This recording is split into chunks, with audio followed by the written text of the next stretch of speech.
বাজারের থেকেও বেশি সফট ইডলি বানাতে চান তাহলে এই সিক্রেট মিস করবেন না। ইডলি হার্ড হয়ে যায় আর কখনো হবে না। আজ আমি দেখাবো একদম তুলোর মতন সফট আর স্পঞ্জি ইডলি বানানোর সিক্রেট। প্রথমে মিক্সিং জারের মধ্যে এক বাটি আমরা বেঁচে যাওয়া ভাত নিয়েছি, সেম পরিমাণে সুজি আর সেম পরিমাণে দই অ্যাড করে নিয়ে ভালো করে ব্লেন্ড করে নেব। দেখো ব্যাটারটা আমাদের রেডি হয়ে গেছে। এরপর ব্যাটারটা ভালো করে ফেটিয়ে নিয়ে 10 মিনিটের রেস্টে রেখে দেব। বন্ধুরা 10 মিনিট পরে দেখো সুজিটা আমাদের ফুলে উঠেছে। ব্যাটারটা এরকমই কনসিস্টেন্সি রাখবো।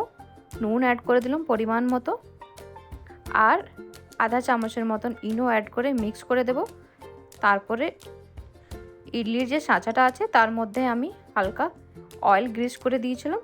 এরপর ব্যাটারটা দিয়ে পর দেখো জল আমাদের গরম হয়ে গেছিলো। ইডলি মেকারে দিয়ে পর 10 থেকে 15 মিনিটেই চেক করে নেব। দেখো ইডলিগুলো আমাদের ফুলে উঠেছে।